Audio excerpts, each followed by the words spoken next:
Com a subida da maré, esse mar deu uma melhorada.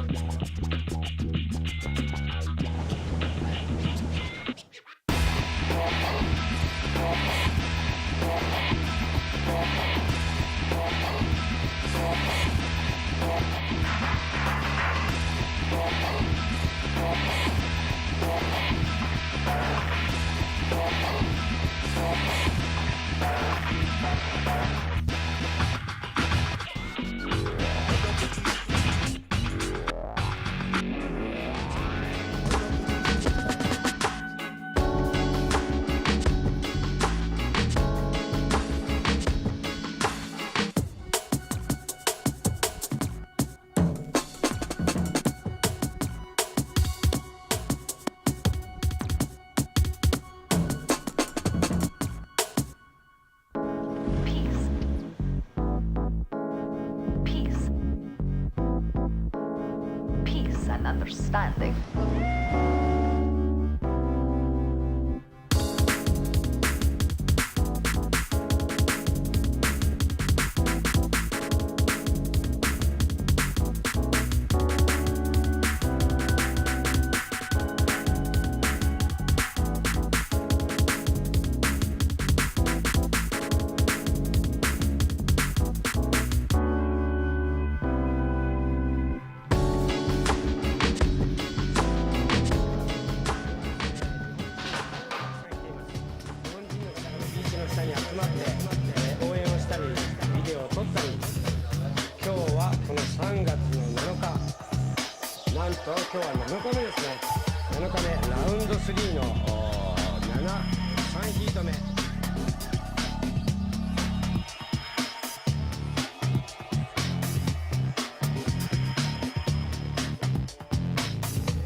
Com perfeição nessa sessão do inside aqui.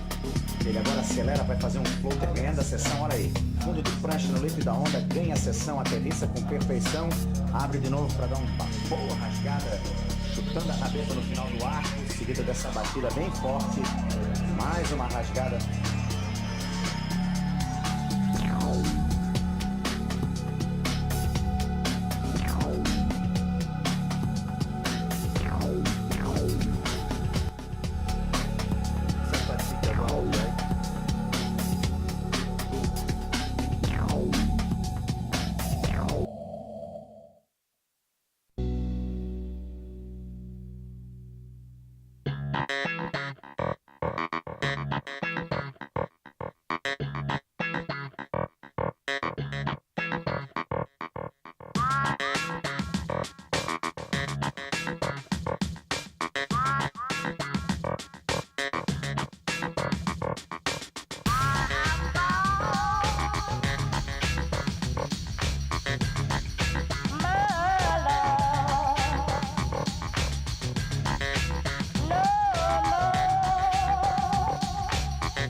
20 years of one tournament. 20 ans pour une compétition et des siècles pour un sport incroyable.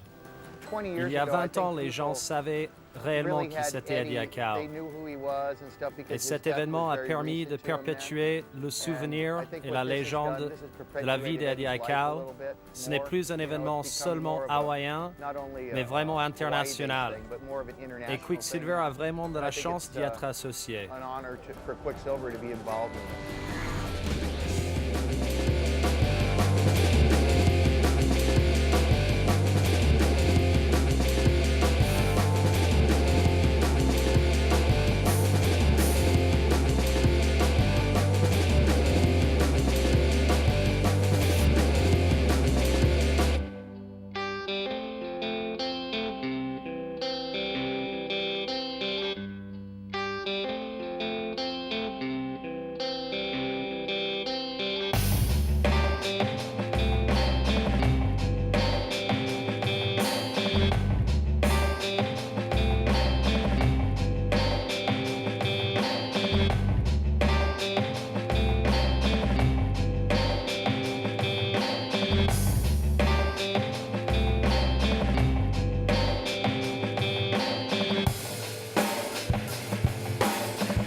It's really close, man. I hope so. Biggest waves I've caught in my life out there today, so I'm just for anything. Regardless, I just that's one of the best days of my life. Who's in position? Let's watch the takeoff.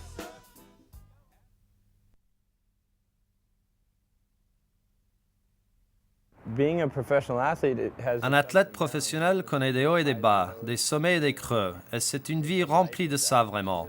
Et à cause de ça, quelque part, je voudrais quitter le tour parce que tu atteins de tels sommets quand tu gagnes, mais tu touches vraiment le fond quand tu perds.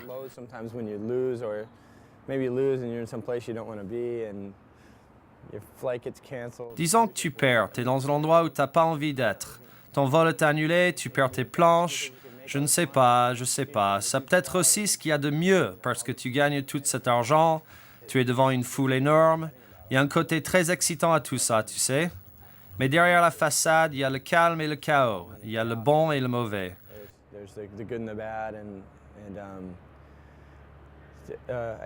Je pense que tu dois avoir un désir pour autre chose. Un désir non pas pour quelque chose de plus grand, mais plus grand en termes du sens de ta vie. something bigger in terms of what your life means, you know? I mean, I don't want my life. Je ne veux pas que ma vie, si je ne peux pas être surfeur professionnel au plus haut niveau, n'ait pas de sens. C'est un peu ce qui se passe chez pas mal de surfeurs pros. C'est une chose difficile de vivre après 10 ou 15 ans sur le tour tel qu'il est. Voyager toutes les semaines, se faire de l'argent, avoir des gens qui font tout pour toi, qui veulent te parler ou autre. Ils veulent juste être à tes côtés. Tu termines avec tout ça et là, il faut rentrer à la maison. Et puis, tu n'es qu'à la maison. Tu amènes les enfants à l'école. C'est une situation très différente dans laquelle tu te retrouves. Est-ce que c'est excitant, ça? Il faut le vouloir, ça. Tu dois vouloir vivre une vie de famille. Ou peu importe la vie, peut-être que tu rentres dans les affaires après. Ou je ne sais pas, que tu travailles pour la paix dans le monde après. Je ne sais pas. Je pense que quand je suis arrivé sur le tour, la chose la plus importante pour moi, c'était de gagner le titre. Gagner une compète, il y a des choses beaucoup plus importantes dans la vie que ça.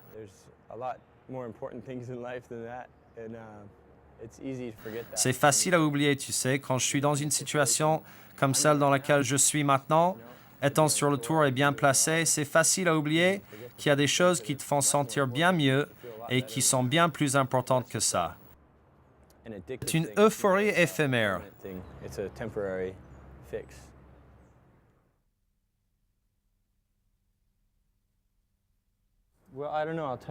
Eh bien, je ne sais pas, je te le dirai si je le fais. Je crois que ce qu'il faut, c'est de m'y prendre comme pour toute l'année, parce que j'ai bien surfé jusque-là. J'ai gagné 4 compètes saison, tu sais. Je sentais vraiment que je voulais gagner la moitié des contests sur le tour cette année. Il n'y a que 11 événements. Là, j'en ai gagné 4 sur 9.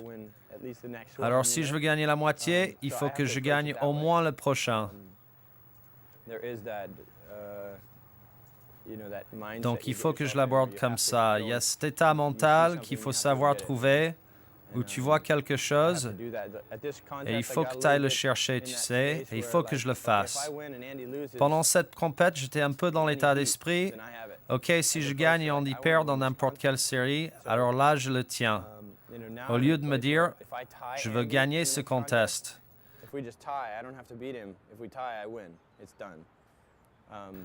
Donc maintenant, je suis dans une situation où si je termine ex aequo avec Andy à la prochaine compète, si on ne fait que ex aequo, je n'ai même pas besoin de le battre. On est ex aequo, je gagne, c'est fini. Donc ça, je le sais déjà d'entrée. Si je termine 9e ou moins, je ne gagne pas plus de points. On peut regarder toutes les statistiques, mais au final, je vais y aller pour gagner cette prochaine compétition.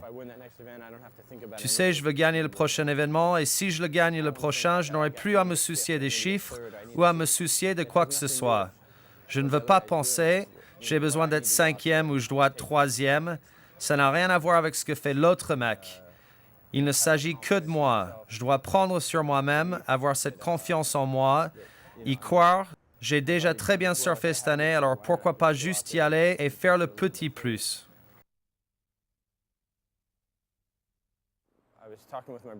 Je parlais avec mon frère hier et on parlait de comment notre famille a toujours eu à lutter, que ce soit dans les relations ou que ce soit à cause de l'argent ou pour plein de raisons. C'est un peu... Je crois que les gens ne se rendent pas compte qu'ils prennent plaisir en luttant. Ils aiment les challenges et les difficultés, tu sais. Probablement la raison pour laquelle je suis si bon compétiteur au niveau professionnel, c'est que j'ai toujours aimé les challenges et je suis à l'aise avec ça. Je suis habitué à ça. Ma famille est comme ça. Et parfois, je crois que c'est ce qu'il faut pour être champion dans un sport. Et ce n'est pas nécessairement une bonne chose, tu sais. Donc, si tu peux te servir de ça pour... Si je peux prendre ça et m'en servir pour améliorer ma vie, alors c'est une bonne chose. Mais si ça devient une obsession du style « je dois gagner le 7e titre, je dois faire ceci ou cela », alors je n'aurai rien appris réellement. Je pourrais peut-être gagner le 7e titre dans 3 semaines, Je pourrais ne pas le gagner cette année ou je pourrais ne jamais gagner un 7e titre. Il faut que je sois bien avec moi-même par rapport à ça. Ça me briserait le cœur si je ne le faisais pas, mais si je ne le faisais pas, il y aurait peut-être une leçon là-dedans qui serait encore plus grande. Apprendre à partir sur la bonne vague ou prendre la bonne décision dans la série. Pour moi, c'est un voyage spirituel, je suppose. I did feel like it was a relationship with the ocean, but I didn't think of it bigger than that. I think, Quand je venais de commencer, ça ne l'était pas. Je le sentais déjà comme une relation avec l'océan, mais je ne le voyais pas en plus grand que ça. Je pense que j'essayais juste d'atteindre des buts. Mais je ne m'étais pas rendu compte que peut-être que ces buts allaient me montrer quelque chose de plus profond dans la vie. J'ai commencé à comprendre. Perdre le titre il y a quelques années, je veux dire que je l'avais entre les mains, tu sais. J'étais à une série de gagner le titre mondial. Gagner encore une série pendant le reste de l'année, j'aurais eu le titre mondial. Ça pouvait être une vague, ça pouvait être un virage, et tu sais, maintenant je dois penser à ça. Et la raison pour laquelle ça s'est passé comme ça, c'est parce que, eh bien, je dois y réfléchir et me demander pourquoi ça s'est passé comme ça. Je me suis mis dans cette position et qu'est-ce que j'ai appris parce que c'est bien plus important. Tu sais, si je n'apprends pas cette chose dans la vie, apprendre cette chose est beaucoup plus important que de gagner un titre mondial. Mais les gens ne comprennent pas ça parce qu'en ce moment, je suis une personnalité, un personnage public et d'une certaine façon, et les gens ont une tendance à me voir de cette façon. Et ce n'est pas vraiment la vérité. Tu sais, ce n'est qu'une petite partie des choses.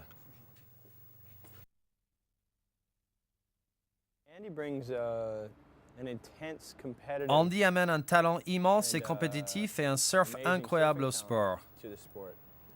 Tu sais, il est capable de faire des choses que très peu de surfeurs ont été capables de faire en compétition.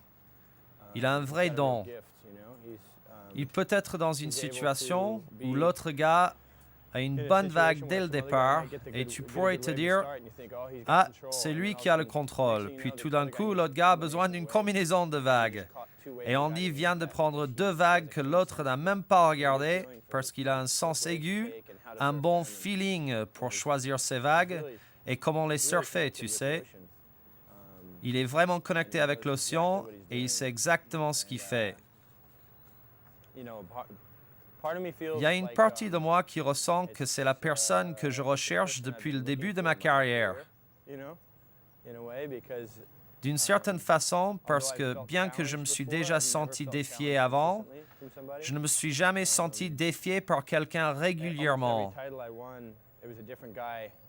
À chaque fois, mon challenger était un gars différent. Sonny une année, Rob l'autre, Shane Bashan une autre, et puis Sonny Garcia encore une autre année. Peu importe. Ça changeait tout le temps avec une personne différente à chaque fois.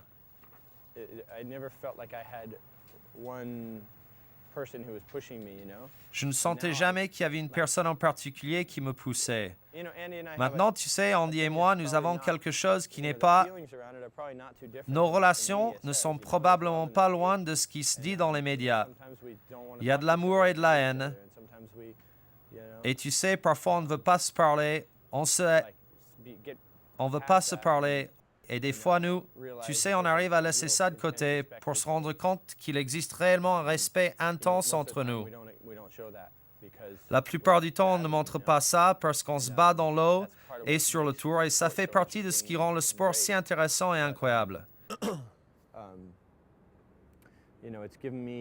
Mais tu sais, il m'a redonné l'envie. Il est le seul gars qui m'a stoppé au dernier moment, dans toute ma carrière. Et personne d'autre n'a réussi à faire ça. J'avais la confiance, je savais que j'allais les battre les autres. Et Andy est si fort à un tel point qu'il te fait douter.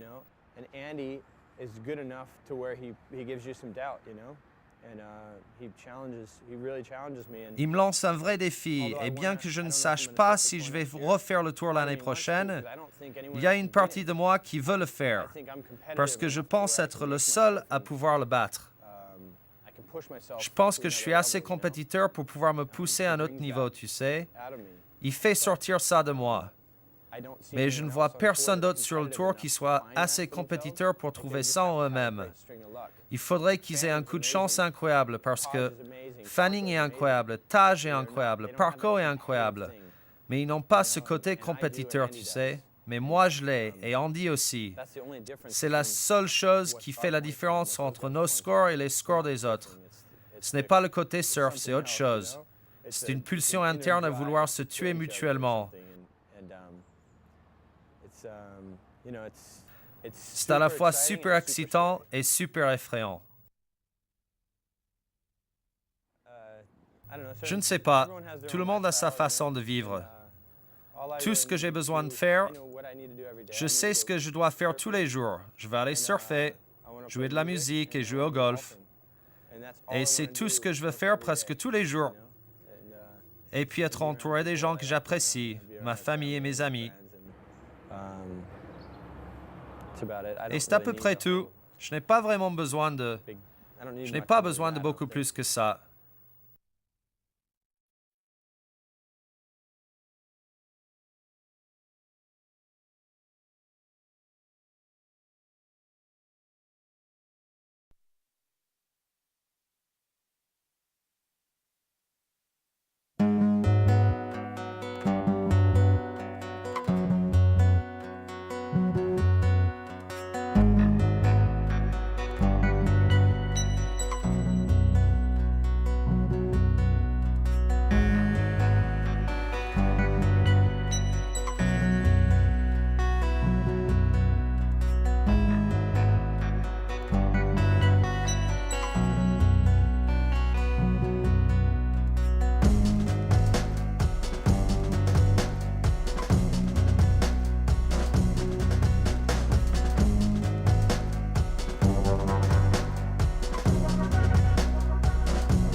Bonjour, nous sommes aujourd'hui sur la plage d'Osgore, face au golfe de Gascogne, quelque part dans les Landes.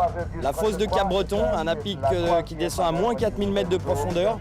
Des conditions météo exceptionnelles pour la saison, avec un vent de terre qui souffle donc de l'est, un vent offshore comme on dit dans le milieu, un vent qui vient lisser une houle non moins exceptionnelle, qui a amené sur cette plage des vagues de 3 à 4 mètres. Les 44 meilleurs surfeurs du monde se sont donc donné rendez-vous sur cette plage d'Osgore pendant une 8aine de jours afin de se partager des points, de l'argent. On vient de tous les horizons, Australie, Hawaï, Californie, Nouvelle-Zélande, Europe, puisqu'on a la présence aussi de certains surfeurs français. Bref, on va passer 52 minutes ensemble et nous sommes là pour vous faire pénétrer dans le monde et les coulisses du surf professionnel à l'occasion de cette 9e manche, le Quicksilver Pro France.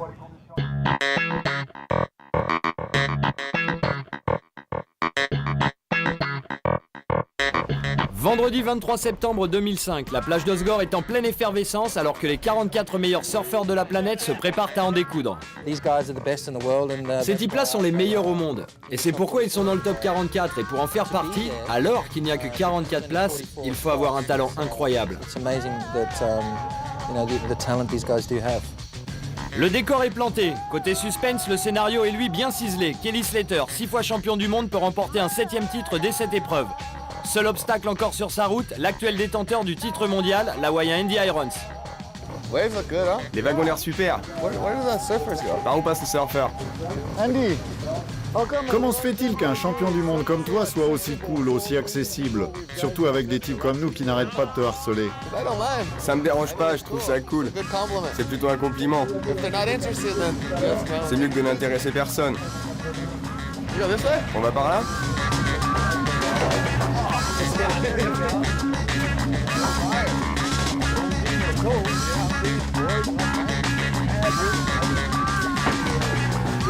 La météo et la houle semblent décidément elles aussi vouloir être au rendez-vous. Ce sont les deux facteurs les plus importants pour le bon déroulement d'une étape du championnat du monde de surf professionnel. On a des prévisions qui sont superbes pour les jours à venir. C'est un petit peu le stress que tout se monte, que tout s'organise bien, que chacun trouve sa place, que la compétition soit l'une des plus belles dans le monde. Nous n'essayons pas d'être ce que nous ne sommes pas. Nos stades sont différents. Nous ne pouvons pas, comme au tennis ou au foot, dire à tout le monde de venir au stade dimanche vers 15h pour le grand show, avec une retransmission live dans le monde entier. Nous sommes d'une autre espèce. Nous avons des périodes d'attente, car pour capturer la magie, il faut être comme un surfeur. Se lever tôt le matin, prendre sa décision au quotidien et savoir saisir la magie, saisir le bon moment. Cette fois, c'est parti. Le coup de sirène sonne le début officiel de la compétition. Une des premières séries voit s'opposer deux frères appartenant tous deux à l'élite mondiale, Cory et Shi Lopez. Cory, actuel numéro 6, est en rouge. Les deux surfeurs se connaissent bien sûr parfaitement puisqu'ils partagent cette passion du surf depuis leur plus jeune âge. Difficile alors de compter sur l'effet de surprise pour impressionner son adversaire. Malgré l'enjeu de la qualification au prochain tour, c'est avec le sourire que ce duel fratricide se déroule. Mais les deux frangins ont beau voyager ensemble tout au long de l'année, une fois à l'eau, on ne se fait plus de cadeaux. Et la réponse du frère, donc on tape le. Et on tape la deuxième, et maintenant la troisième fois devant son frère.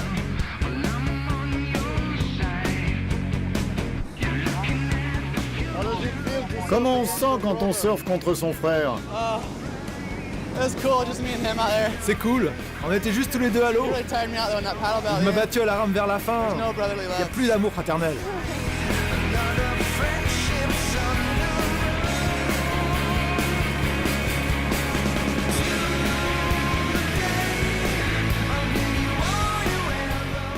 Combien de temps tu passes dans l'eau? Quand les vagues sont bonnes, 8 heures. Et parfois plus si elles sont vraiment bonnes.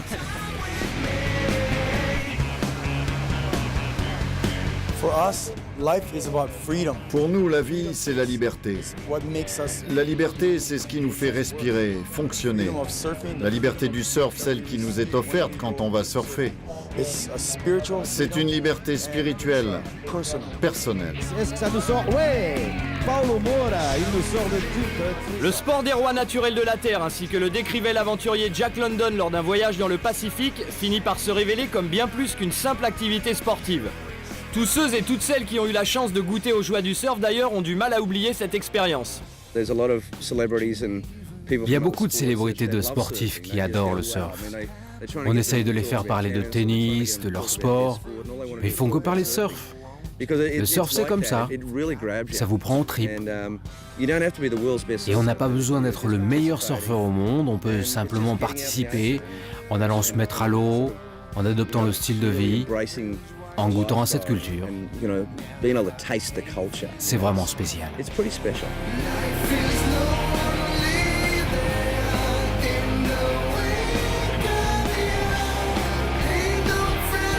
Attention, ça surfe et c'est Phil McDonald, deux finalistes battus à Preston. Il a une superbe ligne de vague dans cette droite. Et regardez, c'est sa deuxième vague. Et Vince Lashman ici derrière. Et encore une enlève. Et il a fait. Surfeur en rouge, le voici. Taj in the tube, in the barrel. Les vagues sont vraiment bonnes pour des grosses manœuvres. J'ai même réussi un petit tube, c'était bon. Moi, je savais que ça allait être très difficile comme série. Oki aurait pu avoir un 10 s'il était sorti de son gros tube. Donc ouais, je suis plutôt content du résultat parce que ces gars-là sont très durs à battre. Le surf professionnel a connu divers changements au cours des 10 dernières années. Parmi les plus importants, les critères de jugement. Les surfeurs évoluent en effet sous les yeux attentifs d'un panel de juges internationaux, tous accrédités par l'ASP, l'Association des surfeurs professionnels. Les vagues sont ainsi notées sur une échelle de points allant de 1 à 10, le tout sous le contrôle du chef juge international, toujours prêt à intervenir en cas de doute ou de litige. Mais tout le monde ne se reconnaît pas dans le surf de compétition, et certains préfèrent le surf en liberté aux coups de sirène et aux critères de jugement imposés. Quand on vient ici sur la plage durant cette compétition et qu'on voit tout ce monde, les photographes, l'élite des meilleurs surfeurs, on ressent cette vibration, cette atmosphère compétitive. C'est intéressant pour moi car je n'ai jamais aimé surfer en compétition. Je n'ai jamais aimé la dimension compétitive du surf. Mais nous partageons tous la même chose qui nous a fait commencer à surfer, cette chose qui nous a donné le sourire, qui nous a rendus si heureux. Rien d'autre au monde ne nous fait sentir comme ça, alors on surfe.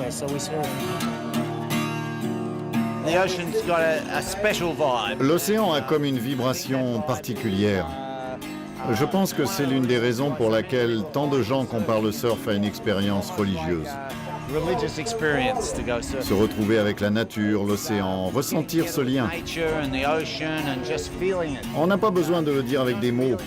On peut simplement se mettre à l'eau et aller éprouver cette sensation.